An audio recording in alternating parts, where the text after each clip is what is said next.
What's going on, guys? We're back. Another episode of 5 Things We Learned, and I feel like I'm right back in the same position we were last season, where it's like, what is the point of me doing this video? What's the point of me talking about things I learned where I've just seen the same football for the last 4 years on repeat?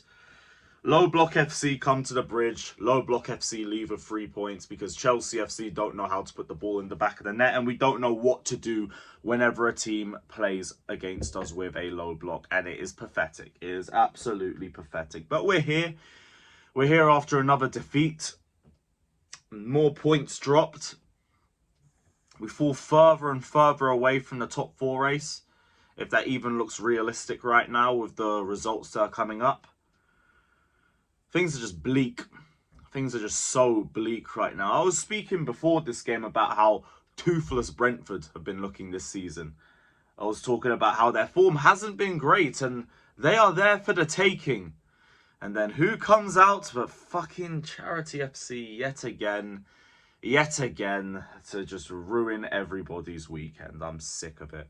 I'm sick of it. These men have no pride. This club has no pride. They need to take all of them Pride of London banners away from Stamford Bridge until further notice, because we don't play with pride. We don't play with no dignity. We don't play with no passion. We look clueless. We look clueless. We look soulless. We look dead. Every adjective you could think of is just the same thing for us. We're a joke. We're pathetic. We're absolutely pathetic. 1 step forward, 5 steps back. Thomas Frank has now won more Premier League games in 2023 than Poch and Lampard combined. What the hell has happened to the bridge? What the hell has happened to Stamford Bridge? We used to be a fortress. We used to go 77 games unbeaten at this ground. We have 1 home win in the league. We have 1 home win. What the hell has happened to us, man? Because this is pathetic. This is absolutely pathetic. This is a joke. It's absolutely clueless the way that we're playing. Hit the like button, subscribe, all of that crap. Just so I don't care. I don't care. Welcome to 5 Things We Learned. First thing that I learned is that Poch has just undone any faith that I was starting to have in him. Because why the hell he dropped Gusto made no sense. It killed our setup going forward. It's put Disassi in a bad position. We haven't played him at right back entirely this season. It was stupid. All that for Disassi to concede a goal off the right-hand side in general.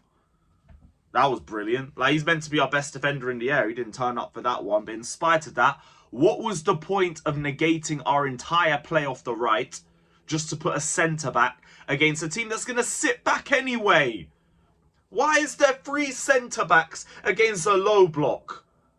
Like, this is the same thing he did against Forest. This is exactly the same thing. And we didn't win that game either because we were too defensively minded. And then look, same shit, different team. It's so annoying. This guy is a pussy.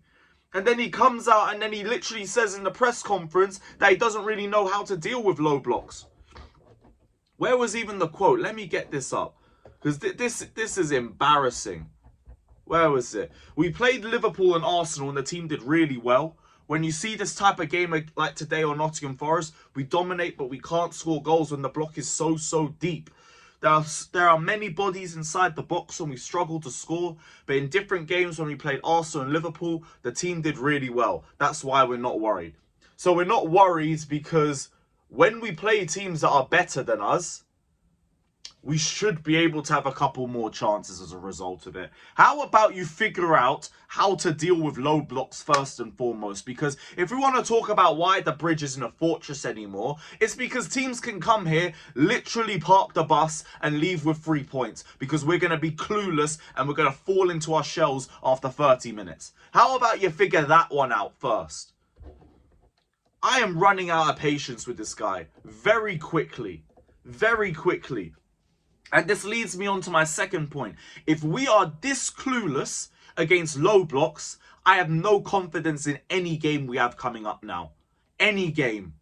Because the game plan is very simple. Just defend.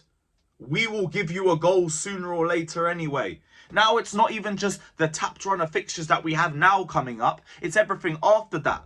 Because after that run, After we go through the Cities and the Tottenhams and the Newcastles, the Brightons and the Uniteds, it's Everton away. It's Sheffield United at home. It's Wolves away. It's Palace at home. And it's Luton Town before the end of the year. Park the bus, park the bus, park the bus, park the bus, park the bus. And what do you think this guy's going to do against them? He's already said he don't know what to do against low blocks. This guy has until Christmas, in my eyes, if that, dependent on results. Because I have no confidence for the fixtures that we have coming up. It's just praying and hoping that God has mercy on us when we travel to those games.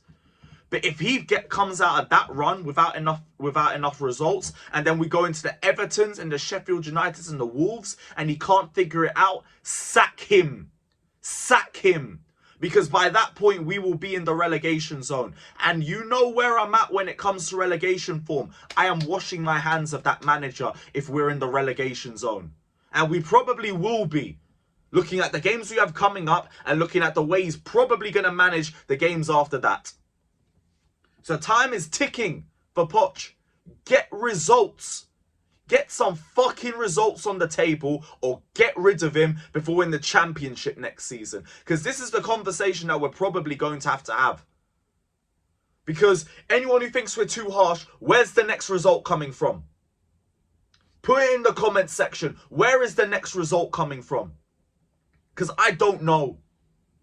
I don't know. I haven't got a clue. What's the next point? Jackson. Jackson was crap. And here's the thing. Jackson needs time, but we don't have it. We don't have time. We need finishers now. We need players with better awareness, better movement in the box. We need all of that. We don't have it. And Jackson, he's not there yet. Now, I believe he can learn. I believe he can improve. It is only 3 months with him at Chelsea. And he is an inexperienced striker in that regard. But we need an experienced striker. You need Tony, you need Osimhen coming immediately. It's just, with the way that we are playing, we don't look attractive at all. I think good luck getting either of them. I think the only way we get Ivan Toney is if you literally just slap a contract and just say, write how much you want per week. And we'll just give it to you. Just write how much. Because that's where we're at. We're not attractive. We are the 2 out of 10 at the club that didn't wash before they went out. That's where we are. And then you got the likes of Arsenal, Liverpool. They're pulling everyone in the club. We're here just stinking. That's where we are. That's where we are. Jackson, he needs time. We don't have time. Go and get me a striker. Sterling. Point 4. This brother needs to figure out some consistency. He needs to figure out some consistency. You are one of the veterans. I can't have you doing this reverting back to type and running into defenders, barely hitting the target and just being a stain. We can't be having this. Not from you. The inexperienced young players, you can mollycoddle them a little bit, even though we do need the results. Because they are still young. They are still inexperienced. You can look at both sides and say there is truth on both sides. Sterling, you are the second oldest player in the squad, my friend. I need more. I need more. Because that performance wasn't good enough. It was a bag of shit. And the one thing I'll say is, like, I at least saw you turn up in a big game against Arsenal. So we're not going to say you're a flat track bully. Because games like this actually prove the other fact. You're just not consistent. I need consistency from you. I need you to be constantly driving through players, not into them. I need you to be burying your chances. And, like, I know asking Sterling to be fucking clinical isn't the best idea. But we're down bad. We need it. So please wake up. Last point. We'll end on a positive. Cole Palmer. I'm sorry, my friend. I'm sorry. You tried. You really, really tried. And you were just surrounded by a bag of crap. Fair play, though. The only one making chances was you. Nobody else did it. You are the only ray of hope in this absolute catastrophe of a squad right now. Please, please, just don't let the others drag you to their level.